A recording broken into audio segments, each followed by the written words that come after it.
pour moi, le point qui me fascine, c'est que cette démission de Nicolas Hulot, elle est la fin d'un cycle intellectuel et politique sur l'environnement qui a commencé en 2007.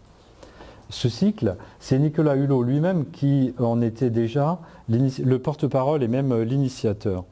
Avant les élections présidentielles qui ont vu l'élection de Nicolas Sarkozy, il a proposé aux candidats à l'élection un pacte écologique, toujours sur ce modèle d'action, puisque c'est une cause très importante. Pour que ça marche, il faut qu'elle soit portée par les plus hauts dirigeants.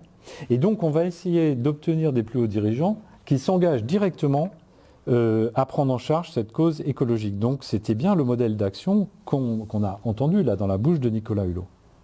Effectivement, ce pacte a été accepté. La deuxième étape, juste après, ça a été le Grenelle de l'environnement en 2007, qui a été emblématique du passage à un modèle coopératif sur la gestion de l'environnement. On a mis tout le monde autour de la table pour se mettre d'accord sur la manière dont on allait gérer tous ensemble l'environnement. Donc ça a été le début d'un cycle sous ce modèle théorique et pratique de coopération. Ensuite, en même temps que le Grenelle de l'environnement, il y a eu un troisième élément fondateur, ça a été la fusion entre le ministère de l'Environnement et puis le ministère des Travaux publics, pour faire court. Avant, il y avait un ministère de l'Environnement plus petit, mais qui avait les coups des franches pour se battre sur les questions environnementales, pour exprimer publiquement son opposition à certains projets ou à certaines politiques des autres secteurs de la société. Et on est parti sur l'autre modèle organisationnel. Donc ça, c'était un modèle de confrontation féconde, du moins dont on espérait qu'elle soit féconde. On se dit, en donnant la possibilité à un acteur d'environnement, ici le ministère de l'Environnement, de se battre en public avec les autres pour arriver à des négociations plus dures et à faire bouger les lignes et les arbitrages, on pensait avancer comme ça. Et là, en 2007, de manière très discrète, aucun journaliste à l'époque ne s'est intéressé à cette question, on a restructuré le ministère de l'Environnement sur l'hypothèse que si on mettait ensemble les gens qui détruisent et les gens qui veulent protéger, ils allaient discuter, se mettre d'accord pour tous ensemble faire la meilleure chose et au bout du compte protéger mieux. C'est la création de ce grand ministère.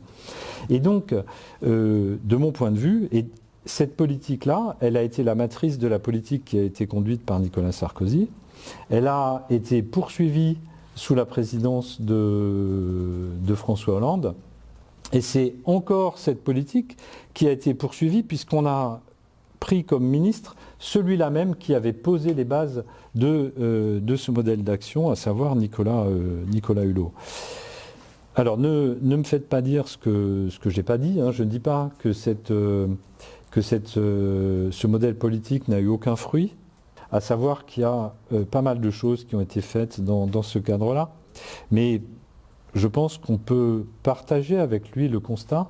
Pour moi, sa démission, ce n'est pas un acte individuel, il le dit d'ailleurs à d'autres moments.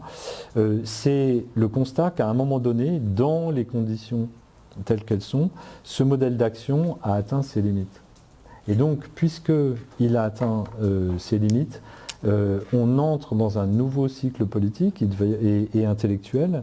Et je pense qu'il va y avoir là une période de discussion, de flottement. C'est dans ce cadre-là que nous commençons là nos travaux sur les stratégies en matière d'environnement.